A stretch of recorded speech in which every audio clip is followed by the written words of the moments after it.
देखिए, सियासत अपनी जगह है, हर किसी को सियासत करने का इख्तियार है, लेकिन हेट स्पीच किसी को देने का इख्तियार नहीं है। ऐसी स्पीच जिसकी वजह से दो समुदाय के अंदर नफरत फैले, वो किसी का भी अधिकार नहीं है। ये कहीं ना कहीं कानून के खिलाफ और संविधान के खिलाफ है। हेमंत बिस्व शर्मा एक ऐसा नाम है बीजेपी में जो सिर्फ इसीलिए जाना जाता है कि वो हेट स्पीच करते हैं। काम देखिए उनका जाके धरातल पे, काम कुछ भी नहीं है। वहां स्वास्थ्य, एजुकेशन और जितने भी रोजगार के मसले हैं सब ठप पड़े हुए हैं। किसान तराही तराही कर रहा है, रोजगार नाम को नहीं है। स्कूल की हालत, कॉलेजों की हालत आप जाके देखिए, जहां हायर एजुकेशन के इदारे हैं उनमें जाके देखिए, नील बटा नील है। सवाल ये है कि क्या आपको स्टेट का मुखिया इसलिए बनाया था कि आप सिर्फ हेट स्पीच देकर जो है ना सीएम बने रहेंगे? आपको बागडोर इसलिए सौंपी जनता ने कि आप हमारे हित में काम करेंगे। दूसरी बात यह है कि अभी सुप्रीम कोर्ट ने इनको एक करारा जवाब दिया है कि जो कुछ भी आपने किया है बांग्लादेशी घुसपैठियों के नाम पे, वो सब गलत है और दोबारा से उनको आबाद करने का कहा है कि ये गलत है। तीसरी बात यह है कि जिस तरह से उन्होंने कहा है कि हम महमूद मदनी को बांग्लादेश भेज देंगे, ये एक बहुत बड़ा, मैं समझता हूं कि इस तरह की भाषा किसी आम आदमी को भी नहीं बोलनी चाहिए। वो आदमी जिसके दादा क्रांतिकारी रहे हैं, जिन्होंने जंगे आजादी में बढ़ चढ़कर हिस्सा लिया है, गांधी जी के साथ रहे हैं, जेल गए हैं, अंग्रेजों के सामने खड़े होकर ये कह दिया कि हाँ मैंने फतवा जारी किया है कि जो अंग्रेज की फौज में दाखिल होगा वो मुसलमान नहीं है। तो इस तरह का आदमी और वो खानदान, उसको आप बांग्लादेश कैसे भेज देंगे? मैं चैलेंज के साथ हेमंत बिस्व शर्मा से कहता हूं, आपने अपने मुख्य कार्यकाल में, जब से आप सीएम हैं, आपने एक बांग्लादेशी को अगर वापस भेजा हो जो घुसपैठिए हैं, तो आप मुझे नाम बता दें।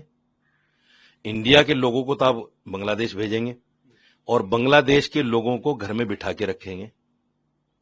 आप समझ गए हूं मैं किसकी बात कर रहा हूं। शेख हसीना घर में बैठी है और मदनी को भेजेंगे बांग्लादेश। घुसपैठिए घर में बैठे हैं और इंडिया के लोगों को आप भेजेंगे बांग्लादेश। तो मैं समझता हूं कि ये उनका बचकाना बयान है। ऐसे बयानों से बचना चाहिए सीएम को। दूसरी बात यह है कि मौलाना मदनी का ठीक है, थोड़ा सा सख्त बयान था कि उनको मुअत्तल किया जाए, ये भी ठीक नहीं है, क्योंकि उसमें भी देखिए मुखिया जो करता है वो कहीं ना कहीं उसमें उसकी जनता या उसकी सियासत, बहुत सारी चीजें होती हैं। आप सिरे से ये कह दो कि उसको मुअत्तल कर दो, उसको जेल भेज दो, ये सब चीजें सियासत में अच्छी नहीं है। दोनों तरफ से होट टोक है, लेकिन निष्कर्ष यही है कि आदमी को अपने काम पर ध्यान देना चाहिए, जो हेमंत बिस्व शर्मा नहीं दे रहे हैं। सर, मौलाना मदनी और हेमंत बिस्व शर्मा के बीच में जो भी हुआ, मगर असम की ज्यादातर मस्जिदें बांग्लादेशी मूल के मियां मुसलमानों के कब्जे में है। ये बीजेपी के नेता मोमिनुल अवाल ने कहा। उन्होंने कहा 30,000 से अधिक मस्जिदें हैं और ज्यादातर पर मियां मुसलमानों का कब्जा है। सिर्फ मस्जिद ही नहीं, मदरसे और कई मुसलमान संगठन भी इसके नियंत्रण में है। तो हटवाइए ना कब्जा। जो बांग्लादेशी मूल के लोग वहां रह रहे हैं, हम तो कह रहे हैं आपको, हम आपके साथ हैं, आप उनको चिन्हित कीजिए और उनको भेजिए बांग्लादेश। मैं साजिद रशीदी ऑल इंडिया इमाम एसोसिएशन का प्रेसिडेंट हूं। जितने इमाम आपको चाहिए हम आपको देंगे, आपकी मदद करेंगे, सहायता करेंगे उसमें। आप बांग्लादेशी को बाहर भेजिए, है हिम्मत आपके अंदर? आप एक भी बांग्लादेशी को बाहर नहीं भेज सकते, आपके अंदर हिम्मत ही नहीं है। और वो जो लोग मस्जिदें चला रहे हैं, वो जो लोग मदरसे चला रहे हैं, मूल क्या होता है कि बांग्लादेशी मूल, जो बंगाल है वो तो पहले एक ही था ना भाई, कुछ हिस्सा हिंदुस्तान में रह गया, अधिकतर हिस्सा बांग्लादेश अलग हो गया। मूल क्या होता है? मूल तो पहले एक ही था। हिंदुस्तान, पाकिस्तान, बांग्लादेश, ये तीनों एक ही तो थे। पाकिस्तान के लोग भी हिंदुस्तानी मूल के हैं और हिंदुस्तान के लोग भी पाकिस्तानी मूल के हैं, जब था ही सारा एक। तो मूल क्या होता है?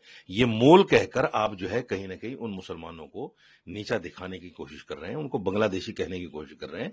मैं फिर कहता हूं, आप उनको बाहर कीजिए। अगर कोई बांग्लादेशी मस्जिद चला रहा है और वो वाकई बांग्लादेशी है, तो निकालिए आप उसको बाहर। لیکن آپ کو نکالنا پڑے گا. صرف کہنے سے کام نہیں چلے گا کہ صاحب بنگلہ دیشی مول کا ہے یا بنگلہ دیشی ہے گھسپیٹیا ہے. پچھلے 8-10 سالوں سے جب سے وہ سی ایم ہے ہم تو یہی دیکھ رہے ہیں بنگلہ دیشی بنگلہ دیشی بنگلہ دیشی بنگلہ دیشی. ایک بنگلہ دیشی کو باہر نہیں بھیجا. باہر بھیج کے ایک آدھ کو باہر بھیج کے دکھاؤ بتاؤ, پھر ہم کہیں گے ہاں بھائی ہیمنت بسوا شرما نے ایک اچھا کام کیا ہے. لیکن صرف بیان بازی سے, بیان بہادر بننے سے کچھ نہیں ہوتا. اس لیے آپ کا جو کام ہے لوگوں کو, عوام کو سکھ سویدھا پہنچانا, ایجوکیشن ہے, سواستھ ہے, روزگار ہے. دھراتل پہ آپ جائیے, زمین پر دیکھیے آپ کے اسٹیٹ میں کیا ہو رہا ہے. آپ دھراتل پہ تو جاتے نہیں, آپ تو ہوائی سیاست کرتے ہیں. آپ تو اس دوڑ میں لگے ہوئے ہیں کہ میں وہاں تک پہنچ جاؤں جہاں میری نظر ہے. اس سے نہیں, ہر آدمی یوگی نہیں بن سکتا, ہر آدمی یوگی نہیں بن سکتا. یوگی بننے کی جو کوشش کرتے ہیں, ہم نے کئی لوگوں کو دیکھ لیا ایسے گم ہو گئے کہ پتہ بھی نہیں چلا. تو ہیمنت بسوا شرما یوگی بننے کی کوشش مت کرو. ہر آدمی اکیلا ہوتا ہے, اس کی اپنی کچھ اچھائیاں ہوتی ہیں, اس میں کچھ ایسے گن ہوتے ہیں جس کی اس وجہ سے اس کا نام ہوتا ہے. کسی کی لیک پر چلنا یہ عقل مندی نہیں ہے. اپنی ایک لیک بناؤ, اپنا ایک نیا کام لوگوں کو دکھاؤ, اس میں سکھ سویدھائیں دو لوگوں کو, تو آپ کا نام خود ہی ہو جائے گا.